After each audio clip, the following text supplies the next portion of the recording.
सिंधु घाटी की सभ्यता को हम अपने शब्दों में समझेंगे। एकदम शॉर्ट नोट्स है।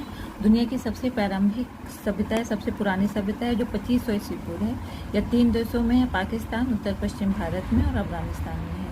इसका महत्व तो ये है कि ये उन्नत नगर नियोजन के लिए है। ये वास्तुकला सामाजिक संगठन में नहीं है। तो उन्नत नगर नियोजन वास्तुकला सामाजिक संगठन में नहीं है।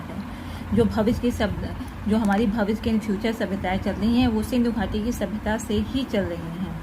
और ये सबसे विश्व की जो है सबसे प्राचीन सभ्यता में से एक है। यही वो सभ्यता है जो नगरीय सभ्यता थी, हमारी शहरी सभ्यता थी। यहाँ इस सभ्यता की जो सुदृढ़ जल निकासी व्यवस्था थी, जो यहाँ नालियाँ बनी थी मुख्य रूप से, जो जिस प्रकार घर बने हुए थे, जो नालियाँ बनी हुई थी, एकदम वहाँ की जल व्यवस्था बहुत ही अच्छी थी, जल निकासी व्यवस्था। ये विश्व की सबसे बड़ी व्यवस्था है।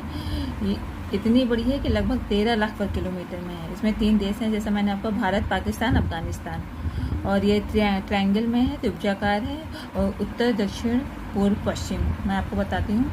जो उत्तर जो हमारे भारत में नहीं है, भारत का हिस्सा नहीं है, अफगानिस्तान के सोर्तगुई में अक्सास नदी, अफगानिस्तान के सोर्तगुई में अक्सास नदी तक है। और जो हमारे भारत में कश्मीर के मांडा में चिनाब नदी तक, भारत का है कश्मीर के मांडा में चिनाब नदी तक भारत में है।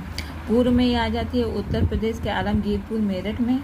उत्तर प्रदेश के आलमगीरपुर है मेरठ में, जो हिंडन नदी तक है। और दक्षिण में आता है महाराष्ट्र के दैमाबाद में। पूर्व में उत्तर प्रदेश के आलमगीरपुर, मेरठ में हिंडन नदी तक। और दक्षिण में आता है महाराष्ट्र के दैमाबाद में। और पश्चिम में आ जाता है बलूचिस्तान के सुटकांगेडोर में दासक नदी। ये नदियाँ मैंने हाईलाइट की हैं, आप देख लीजिएगा। दासक नदी, इधर हिंडन नदी, ऊपर इंडिया का है चिनाब नदी, और उसका अफगानिस्तान के अक्सास नदी।